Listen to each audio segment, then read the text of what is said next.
Hello everyone, I hope you're all having a great and wonderful day or night, depending on the time you're watching this. Right now we're going to be doing the profile lookup basic JavaScript challenge from freeCodeCamp. So here goes. We have an array of objects representing different people in our contact list.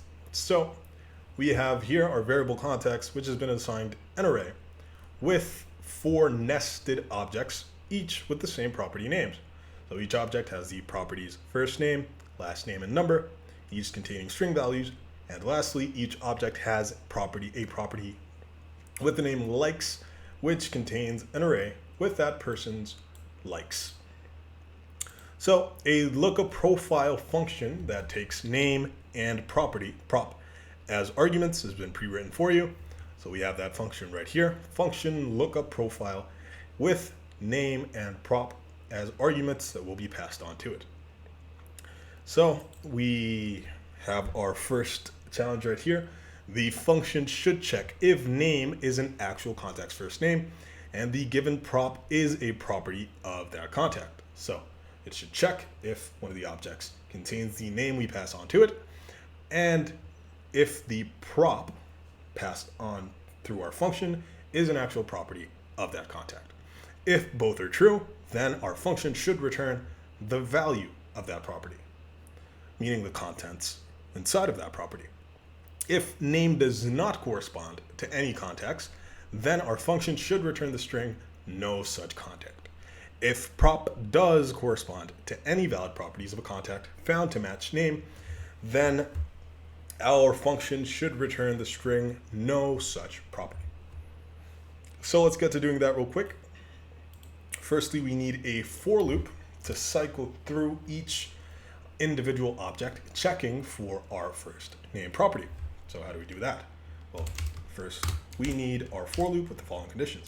Variable I or X or whatever you want to call it needs to be set to 0.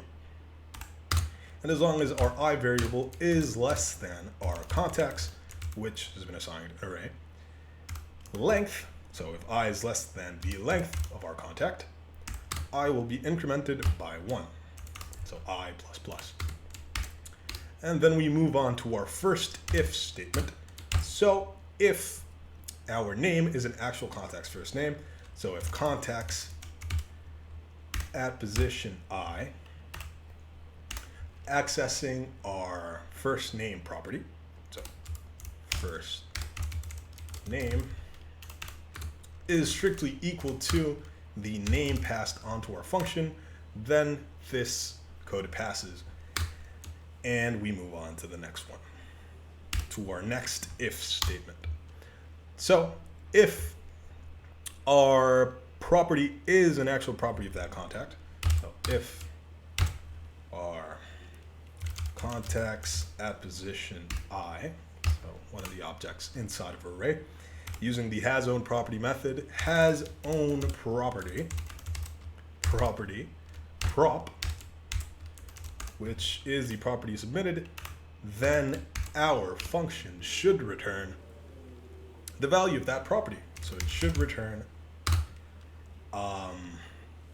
contacts at position I prop. So it needs to access that property and return the value to us. If the property does not match to one of the properties contained in whichever one of the objects, then we add an else statement, and our function should return a string that says no such property.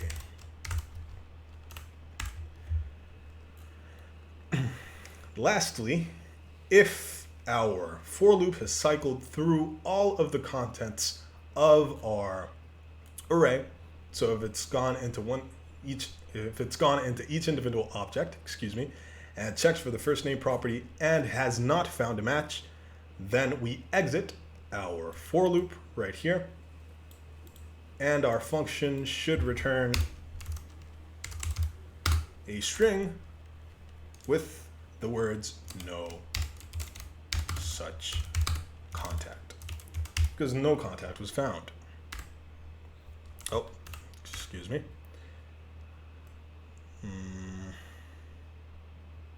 So yeah, I believe our function is now done. Let's log this example into the console. So our function was called, our lookup profile function was called with the name Akira and the property likes. So let's log that into the console. Console log and see what we get. Lookup profile, Akira likes. And we get that Akira likes pizza, coding, and brownie points. So if we go up to our array of contacts and we look for our first name property and find that Akira matches to one of the objects with the first name property, we'll find that Akira's likes are pizza, coding, and brownie points. What if we wanted to find Sherlock's likes, for example? So let's call our function once again, but with the name Sherlock. See what we get. So Sherlock likes intriguing cases and violin. What if we wanted to know Sherlock's number? But we simply change the property passed into our function to number, and we get Sherlock's number. So our function works. This is the code required to build this function, or to create this function, excuse me. So we've successfully passed this challenge. There we go. And I really hope this video helped.